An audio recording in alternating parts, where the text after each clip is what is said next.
আমি ইতিমধ্যে সিদ্ধান্ত লৈছোঁ ABMCৰ তৃণমূল পৰ্যায়ৰ জিলা পৰ্যায়ৰ আৰু একাংশ ইতিমধ্যে সিদ্ধান্ত লৈছে আৰু আমি বাৰু আহ্বান জনাইছোঁ ৰাইজক আমি সিদ্ধান্ত লৈছোঁ যে আমি বিটিআৰ এলেকাত কমেও 70% ভোট UPPLক দি আমি একক সংখ্যাগৰিষ্ঠৰে UPPL চৰকাৰ গঠন হ'ব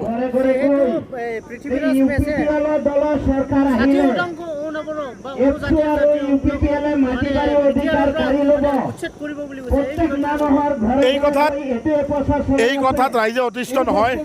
কাৰণ তেওঁ এটা পাগল তেওঁ পইচাত মতলীয় আইএছত মতলীয়া বুলি চবেই জানে তেওঁ হাগ্ৰামা মহিলাৰ চক্ৰান্তত হাগ্ৰামা মহিলাৰ উচতনিত তেওঁ এইবিলাক কাৰ্যকলাপ কৰি আছে তেওঁৰ কথাত মানুহে ভুল নাযায় আৰু তেওঁৰ কথাত কোনো ৰাইজৰ ক্ষতি নহয় 60% নহয় 10%ৰ ক্ষতি নহয় 5জনে জিতাৰ লাইনত আছে তথাপি আমি 4জনৰ আশা কৰিছোঁ 4জন খাটাং জিকিব আমাৰ UPPLৰ কমপক্ষে 30খনৰে আমি একক সংখ্যাগৰিষ্ঠ লাভ কৰিম নিশ্চিতভাৱে আজি ইয়াত উত্তৰ কালিখোলা নতুন চেণ্টাৰ প্ৰাংগণত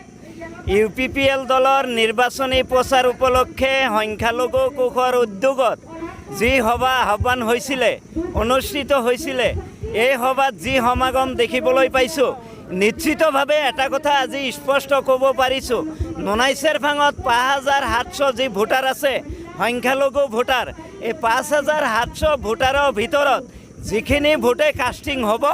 90% 95% ট্ৰেক্টৰৰ ছবিত ভোটদান হ'ব এইটো আজি নিশ্চিত হৈছে আৰু ইয়াত আৰু বুজিবলৈ বাকী নাই সংখ্যালঘু ৰাইজে এইবাৰ পৰিৱৰ্তনৰ স্বাৰ্থত আজি এই সভাত উপস্থিত হৈ এটা কথা স্পষ্টভাৱে জনাই দিছে যে মানে অন্য কোনো ৰাজনৈতিক দলৰ ইয়াত আধিপত্য নাথাকে বাকী যিমান ৰাজনৈতিক দল আছে প্ৰত্যেক ৰাজনৈতিক দলত ননাইচেৰভাঙৰ পৰা বিদায় দিছে আৰু লগতে এইবাৰ যি পৰিৱৰ্তনৰ নিৰ্বাচন এই নিৰ্বাচনত একক সংখ্যাগৰিষ্ঠ মানে আসন লৈ যে UPPL দলে চৰকাৰ গঠন কৰিব ননাইচেৰভাঙৰ পৰা কৃষ্ণগিৰি বাহাদুৰ ডাঙৰীয়াই BTCৰ দক্ষ এজন ইএম হিচাপে আমি পাবলৈ সক্ষম হ'ম পৰিবৰ্তন দৰকাৰ প্ৰমোদ বড় সৰকাৰ BTR বাখীৰ বাবে প্ৰমোদ বড়োৰ প্ৰথমটো গ্যাৰান্টি প্ৰতিটো দফাই ৰূপায়ণ হ'ব BTR চুক্তিৰ বহুদিনীয়া দাবী পূৰণ হ'ব সকলো জাতি জনগোষ্ঠীৰ BTR লৈ আহিব শান্তি সমতা আৰু প্ৰগতি মৰমৰ BTR বাখী এয়া প্ৰমোদ বড়োৰ গ্যাৰান্টি ট্ৰেক্টৰৰ চিনত ভোট দি UPPLক জয়যুক্ত কৰক পৰিবৰ্তন দৰকাৰ